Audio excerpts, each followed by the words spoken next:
আরে আরে, দাঁড়াও দাঁড়াও, একটা কথা বলি, এরকম করে সাদা চুলগুলোকে না ছিঁড়ে ফেলবে না। এগুলো নাকি ছিঁড়লে আরো বেশি হয়ে যায়।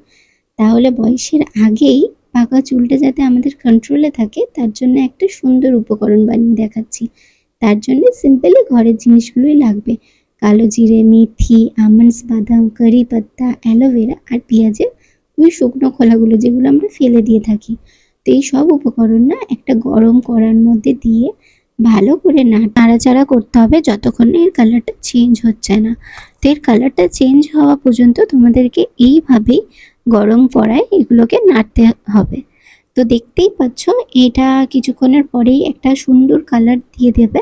এই কালারটা যখন হবে আরেকটু ডার্ক হওয়ার জন্য রেখে দাও, তারপরে গ্যাসের ফ্লেমটাকে বন্ধ করে এটাকে ঠান্ডা করতে হবে। এই উপকরণটাকে ঠান্ডা করার পরে একটা শুকনো মিক্সি জার নেবে, তার মধ্যে যেন কোনো জল না থাকে।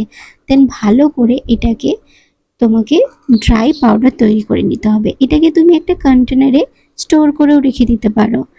আর আমি 2 চামচ এখানে এই পাউডারটা নিয়েছি।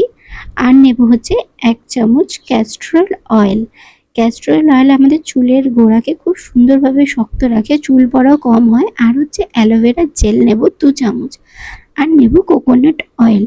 তো এই উপকরণগুলোকে মিক্স করে তারপর ভালো করে চুলে ভালো করে গোড়ার থেকে নিয়ে লেন্থ পর্যন্ত লাগিয়ে কিছুক্ষণ রেখে শ্যাম্পু করে নিতে হবে।